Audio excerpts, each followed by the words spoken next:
Bonjour à toutes et à tous. Je suis très heureux de vous retrouver pour cette présentation du Tao Te Ching, qui est un ouvrage classique de la tradition chinoise, au même titre que le I Ching. Et c'est un livre qui est rempli d'aphorismes qui ont trait à la Chine ancienne et qui reste extraordinairement moderne. C'est vraiment un recueil de sagesse, on peut dire ça, effectivement, et sur lequel on peut même méditer également. Donc je tenais absolument à vous présenter cet ouvrage, et je suis très heureux de vous le présenter avec l'édition synchronique, et puis cette traduction de Stephen Mitchell que je trouve vraiment d'une très grande poésie par rapport à d'autres traductions, puisque j'ai plusieurs traductions du Tao Te Ching, notamment de mémoire Stanislas Julien, qui est très bien, mais Stephen Mitchell est un pratiquant du zen, un pratiquant régulier, et ça lui a permis de saisir certains passages du texte. Donc il a vraiment, je dirais, c'est presque la personne idéale pour traduire ce genre de texte, ce texte en particulier. Donc voilà, je suis vraiment très heureux de vous faire découvrir ça. Nous allons découvrir dans un premier temps la préface, et puis je vous enverrai d'autres vidéos. En tout, il y a 81 chapitres. Donc, comme je vous le disais, en premier il y a la préface, et puis je vais vous faire découvrir ensuite les chapitres 10 par 10, de 1 à 10, de 11 à 20, etc. Donc voilà, j'espère que vous en profiterez pleinement. Je vous remercie toujours de m'écouter. Je vous invite à vous abonner si ça n'est pas déjà fait, à laisser un pouce bleu.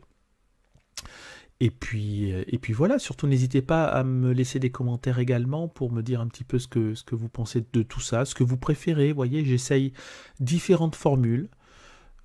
Donc toutes ne peuvent pas plaire, bien évidemment, mais dites-moi en commentaire les formules que vous préférez, c'est-à-dire si vous préférez les musiques, si vous préférez les méditations quand je parle, si vous aimez bien les enseignements de Thich Nhat Hanh ou de Matthieu Ricard, etc.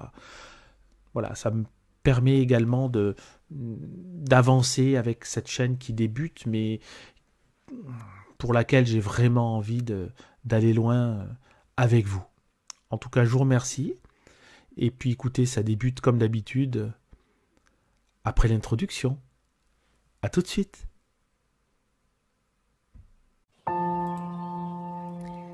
Bienvenue. Vous entrez dans le cercle de méditation Éric Bachet.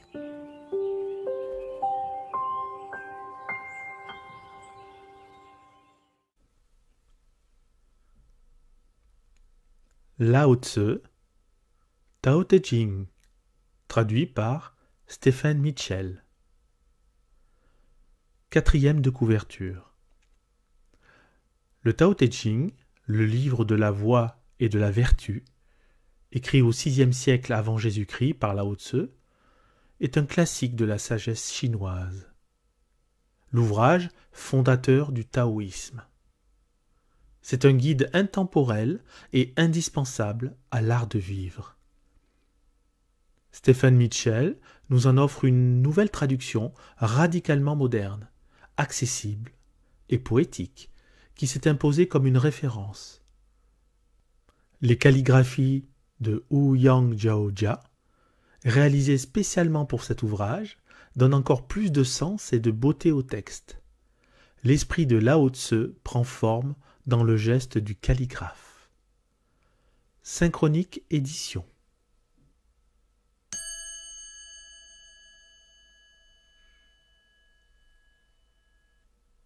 Préface.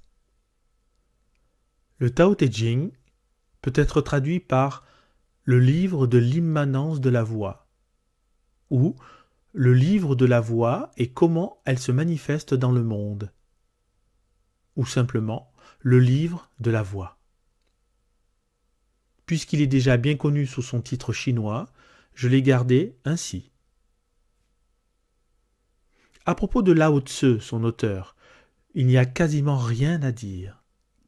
Peut-être a-t-il été un contemporain plus âgé de Confucius?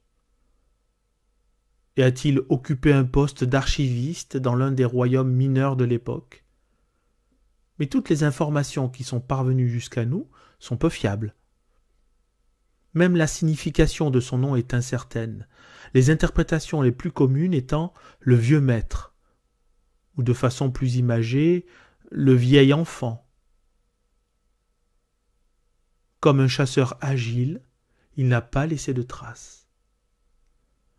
Tout ce qu'il nous a laissé est son livre, ce manuel classique de l'art de vivre, écrit dans un style clair et cristallin, rayonnant d'humour, de grâce, de grandeur d'âme et de profonde sagesse. L'une des merveilles du monde. Les gens s'imaginent souvent Lao Tse comme un ermite, vivant sereinement, retiré de la société dans quelque cabane au cœur de la montagne, ne recevant jamais de visites, excepté peut-être celle du voyageur occasionnel échappé d'une blague des années 60 pour demander « Quel est le sens de la vie ?» Mais il est clair à la lumière de son enseignement qu'il laisse s'intéresser profondément à la société. Si l'on entend par « société » le bien-être de nos semblables, son livre est entre autres choses un traité sur l'art de gouverner, que ce soit un pays ou un enfant. Une certaine confusion a pu naître de son insistance sur « wei wu wei », littéralement « faire le non-faire » ou pratiquer le non-agir, que l'on a considéré comme de la passivité. Rien ne peut être plus éloigné de la vérité.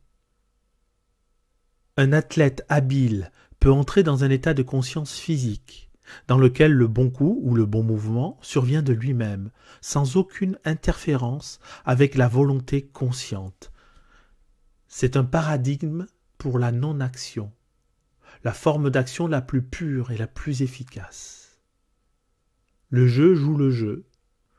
Le poème écrit le poème. On ne peut séparer le danseur de la danse.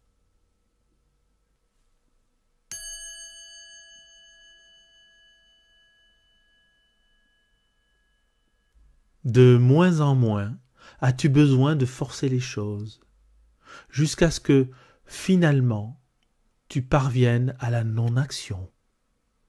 Quand rien n'est fait, rien n'est inachevé.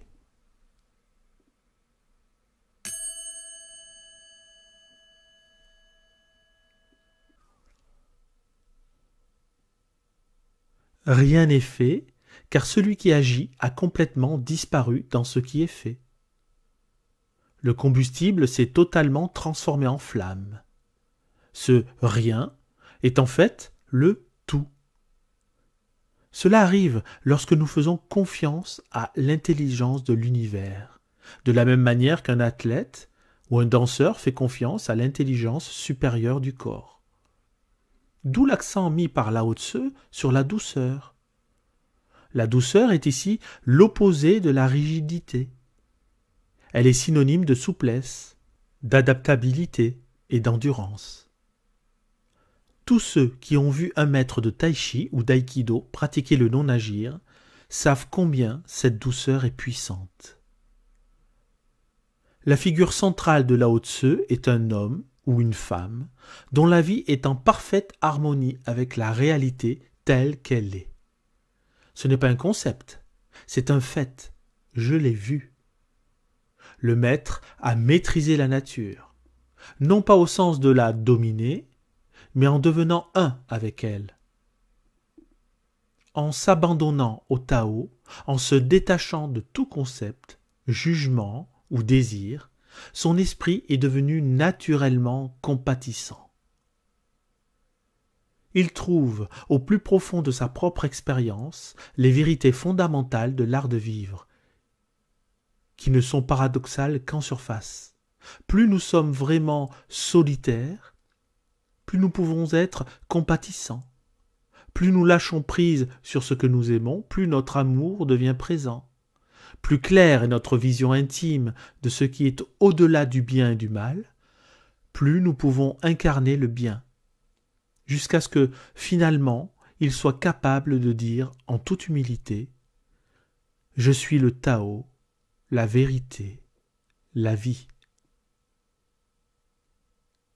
L'enseignement du Tao Te Ching est moral au sens le plus profond. Sans le fardeau d'un concept de péché, le maître ne voit pas le mal comme une force à laquelle il faut résister, mais simplement comme une opacité, un état d'absorption en soi, qui est une dissonance avec le fonctionnement universel. De telle sorte que, comme une vitre sale, la lumière ne peut briller au travers. Cette liberté par rapport aux catégories morales lui permet sa grande compassion envers le mauvais et l'égoïsme.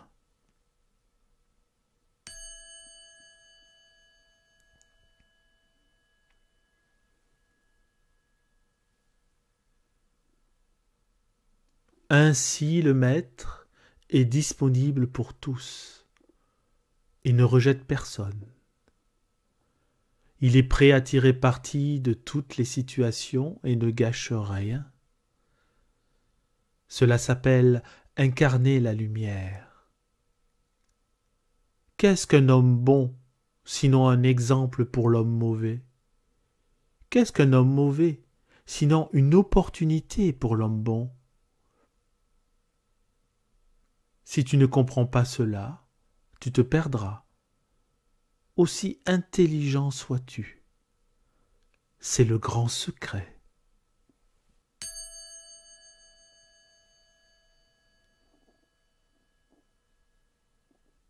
Lorsque j'ai procédé à cette traduction du Tao Te Ching, dans les nombreux chapitres où Lao Tzu décrit le maître, j'ai employé le pronom « elle » à propos du maître, au moins aussi souvent que « il ». La langue chinoise ne fait pas cette sorte de distinction, car son pronom personnel à la troisième personne est neutre. Avec les langues indo-européennes, il faut choisir. Puisque nous sommes tous potentiellement le maître, puisque le maître est essentiellement nous, il serait injuste et ridicule, pensais-je, de présenter un archétype mâle, comme l'ont fait ironiquement les autres traductions. Ironiquement parce que de toutes les grandes religions du monde, l'enseignement de Lao Tzu est de loin le plus féminin. J'ai pu user en anglais de cette alternance entre il et elle, parce que le mot master peut s'employer aussi bien pour un homme que pour une femme. Bien sûr, cela ne fonctionne pas en français et dans ce contexte, évidemment, la maîtresse ne marche pas non plus. Ainsi, hélas, en honorant le génie de la langue française, on falsifie l'image du maître. J'espère que vous pouvez vous imaginer un maître qui puisse être une femme et un pronom personnel masculin qui comprenne et outrepasse les deux sexes, un « il » qui signifie « elle » et « lui » également ou alternativement. Quant à la méthode, j'ai travaillé à partir de la traduction littérale de Paul Carus, qui fournit les équivalents en anglais, souvent très bizarres, aux côtés de chacun des idéogrammes chinois. J'ai également consulté des douzaines de traductions en anglais, en allemand et en français. Mais ce sont les 14 années de pratique du zen qui ont constitué l'essentiel de ma préparation à ce travail et qui m'ont mis face à face avec Lao Tzu et ses véritables disciples et héritiers, les premiers maîtres zen chinois. Avec la grande poésie, la traduction la plus libre et parfois la plus fidèle. Nous devons apprécier son effet comme si c'était un poème écrit dans notre langue, disait Samuel Johnson. C'est ainsi que l'on juge de la qualité d'une traduction. J'ai souvent été littéral, ou aussi littéral que l'on puisse être avec un ouvrage aussi subtil et kaléidoscopique que le Tao Te Ching. Mais j'ai aussi paraphrasé, développé, contracté, interprété, travaillé avec le texte, joué avec lui, jusqu'à ce qu'il s'incarne dans une langue qui me paraisse authentique. Si je n'ai pas toujours traduit les mots de Lao Tzu, mon intention a toujours été de traduire son esprit. Stephen Mitchell.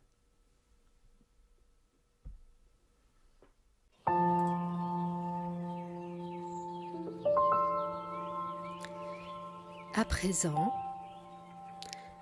vous sortez du cercle de méditation et son énergie vous accompagne.